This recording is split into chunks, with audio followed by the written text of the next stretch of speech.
जय हिंद दोस्तों, मैं हूं हीरा परिहार और आप देख रहे हैं सैनिक एकता। अगर आप चैनल पर नए हैं तो हमारे चैनल को जरूर सब्सक्राइब करें। सारे एक्स सर्विसमैन भाई, वेटरन्स, उनकी फैमिली, उनके बच्चे और मेरे फौजी भाई हमारे चैनल को जरूर सब्सक्राइब करें। जैसे कि सैनिक एकता इसका नाम है, यानी कि आपका चैनल है, अकेला मेरा नहीं है, तो सभी का है।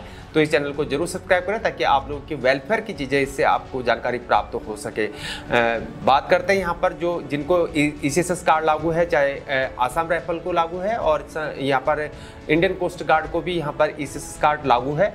तो आगे बढ़ते हैं टॉपिक कि यहाँ पर आज हम समझेंगे डॉटर्स केस को, यानी कि पुत्री के केस में ईसीएसएस की फैसिलिटी कैसे किस प्रकार से मिल पाएगी।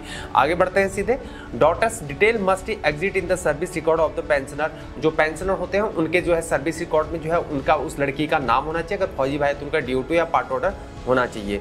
Unmarried and employed daughters are permitted to be included as dependent. उनको डिपेंडेंट माना जाएगा जो भी लड़की यहाँ पर अनमैरिड है या अनएम्प्लॉयड है।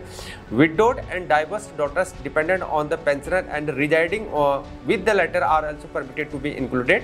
However, minor children of widowed separated daughters who are dependent upon the ECSS beneficiary and normally residing with him shall be eligible up to the age of 18 years only. तो ये वाली चीज़ जो है ना बहुत इंपॉर्टेंट है। इसका कहने के बारे में जो भी विडो है, लड़की जो विधवा हो चुकी है या वो तलाकशुदा है, जो भी यहाँ पर डाइवर्स लड़कियाँ हैं, जो पेंशनर पे डिपेंड है, जिनके अपने पिता पर अब वो डिपेंड हो चुकी है, तो उनके साथ वो पिता के साथ रह रहे हैं, अपने पिताजी के साथ रह रहे हैं या अपनी माताजी के साथ रह रही हैं, उन्हें भी शामिल करने के लिए यहाँ पर अनुमति, उनको शामिल यहाँ पर किया जाएगा। उनकी अनुमति है ईसीएसएस बेनिफिशियरी के लिए। हालांकि जो विधवा होती है, जो विडो हो चुकी है, जो तलाकशुदा है, जो डाइवर्स लड़की है, उनके जो बेटियाँ, उनके जो बेटियों के नाबालिग बच्चे हैं, उनके जो बेटियों के जो नाबालिग बच्चे हैं, यानी कि जो डाइवर्स लड़की है, उनके जो बच्चे होंगे या जो तलाकशुदा है उसके जो बच्चे होंगे, वो ईसीएसएस लाभार्थी पर आश्रित है, ईसीएसएस लाभार्थी पर आश्रित है और सामान्य रूप से उनके साथ रह रहे हैं। केवल 18 वर्ष की आयु तक ही ओबी जो है वहां पर पात्र होंगे। तो ये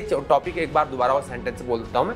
जो विधवा और जो तलाकशुदा लड़कियां हैं जिनकी शादी हो गई, विधवा हो गई, जो जिनकी शादी हो गई, तलाकशुदा डाइवर्स हो गई और पहले उनके पिताजी फौज में थे, यानी कि वो ईसीएसएस बेनिफिशियरी थे, उनके पास ईसीएसएस कार्ड था, तो अब उनकी शादी हो गई, तो पहले वो डिपेंडेंट नहीं थे, लेकिन अब उनकी विधवा हो गई या तलाकशुदा हो गई, तो अब वो पिताजी भी वापस डिपेंडेंट हो गए।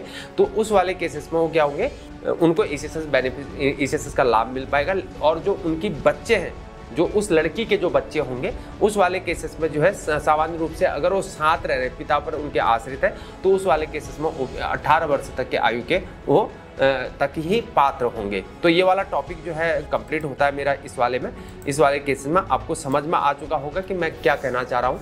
तो ये रूल था। कल हम बात करेंगे जो मेंटल डिसेबिलिटी, जो भी लड़की यहाँ पर मेंटल डिसेबल हो जाते हैं, तो उस वाले केसेस को भी हमको समझने के, जो फिजिकली हैंडीकैप होते हैं, जो डॉटर जो है फिजिकली हैंडीकैप, उनको बहुत ज़्यादा बेनिफिट होता है। इसलिए आपने पार्ट ऑर्डर जरूर कराना, उसका ड्यूटी करवाना है। और इवन उनको तो पेंशन, डिसेबिलिटी पेंशन, सारा कुछ जो है लाइफ टाइम मिलता रहता है। इवन उनकी शादी भी हो जाती है तब भी उनको वो चीज़ मिलती रहती है।